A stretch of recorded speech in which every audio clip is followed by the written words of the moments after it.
Oh, malah ya.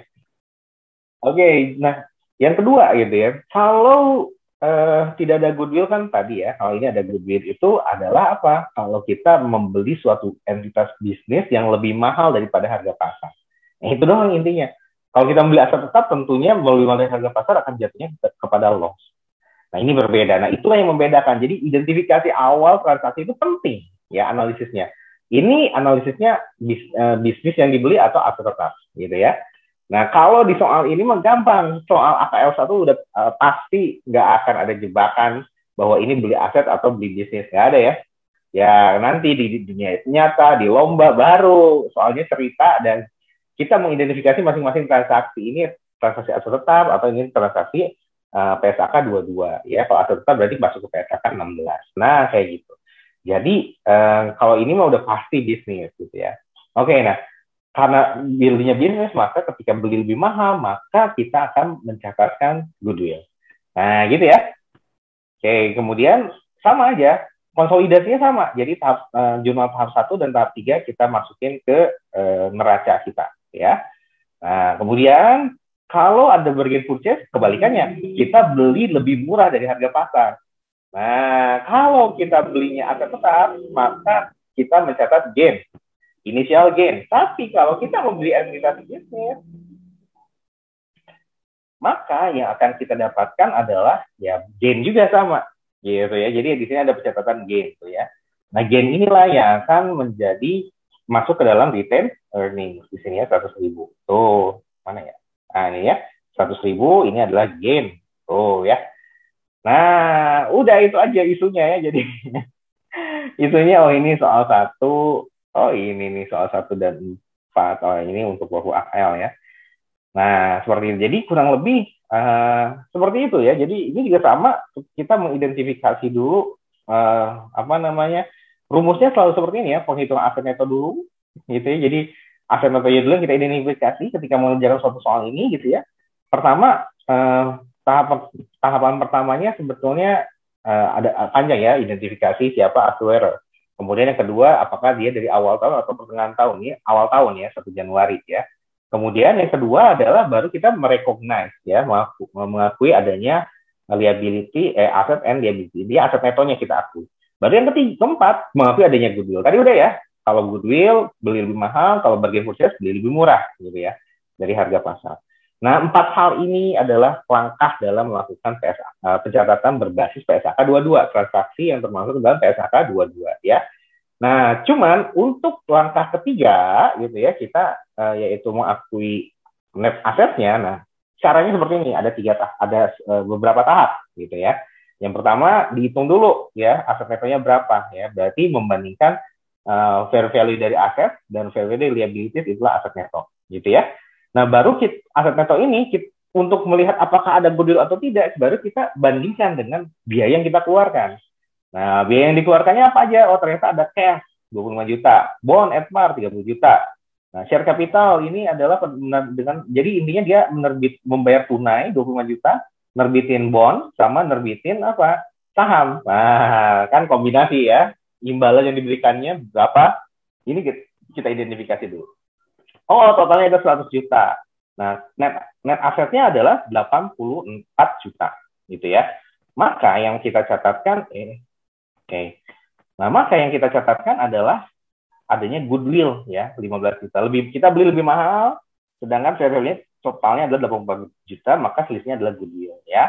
Nah, baru dari sini kita melakukan alokasi ekses dari si goodwill tersebut gitu ya.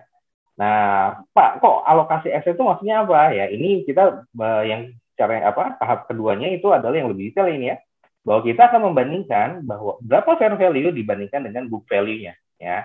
Nah, dapatlah 29.500 ya. Nah, 29.500 ini nanti selisih ya, apa namanya? Kita alokasikan kepada akun-akun mana aja yang naik gitu ya. Nah, jadi nanti ada schedule-nya seperti ini ya, PT Poni, ya, ini PTS, ya, ini PT P ya. Ingat depannya P pasti parent, S berarti ini subsidiary ya. Nah, di sini S fair value. Nah, dari sini kita identifikasi mana yang naik atau turun dan mana yang tetap. Oh, ternyata receivables dia adalah posisinya under value ya. Undervalue maksudnya gimana Pak? Overvalue gitu ya. Overvalue maksudnya gimana? Maksudnya adalah ini yang sebagai basis. Book value-nya lebih besar daripada si fair value. Nah, maka dia menjadi over. Cuman notasinya adalah negatif karena dia turun. Gitu ya. Ini penyebutannya adalah overvalue. Gitu ya. Nah, kenapa? Kan bukannya under Pak ya? Ya karena perspektif, ingat ya, untuk menilai over atau under itu perspektif, tergantung perspektif yang digunakan. Kalau perspektifnya adalah book value, maka dibandingkan dengan fair value, oh dia overvalue terhadap si fair value-nya. Gitu. Jadi relatif. Ingat kata kuncinya adalah relatif. Jadi overvalue terhadap apa? Ya relatif terhadap fair value. Gitu ya. Jadi si book value-nya lebih besar daripada fair value, maka dari overvalue. Nah, kalau yang ini, book value-nya lebih kecil daripada si fair value, maka dia under value. Nah, itu ya, harus istilah-istilah itu harus dipahami ya. Di sini juga, oh ini tetap ya. Kemudian kalau yang land, kita lihat, berarti ini inventory land gitu ya. 22,5 lebih kecil dibandingkan 27. Nah, ini berarti under juga gitu ya. Oh, ya. Nah, dari situ berarti di sini kan kita identifikasi total dari selisih ini adalah berapa? Adalah 29.500 gitu ya. Nah, itu yang harus kita lakukan ya. Jadi 29.500 ini dialokasikan kemana ya? Merupakan total dari selisih ini. Gitu. Nah, ini dia nih resumenya. Ya, total selisihnya adalah dialokasikan ke AR, inventory, land dan sebagainya. Nah, barulah di sini ternyata yang berhasil teridentifikasi gitu, itu ternyata adalah 14.160. Nah, gitu ya. Ternyata kita totalin tuh, oh ternyata 14.160. Nah, berarti sedangkan selisih gelondongannya gitu, selisih gelondongannya itu dibandingkan antara fair value dibandingkan dengan si book value-nya. Kalau ini kan fair value ya dibandingkan dengan si cost-nya, imbalannya ya. Ini adalah imbalan gitu ya, imbalan. Nah, kemudian kalau yang ini fair value-nya harga beli dari aset neto 100 juta. Nah, barulah nanti ini fair value cost-nya dibandingkan dengan si book value-nya. Nah, gitu ya. Jadi tahapannya itu kayak gini tahapannya, book value ya. Ke atasnya adalah fair value gitu ya. Nah, ini 70, yang ini adalah 84, yang ini adalah cost gitu ya. Cost-nya adalah berapa? 100 ya. Nah, ini maksudnya ya.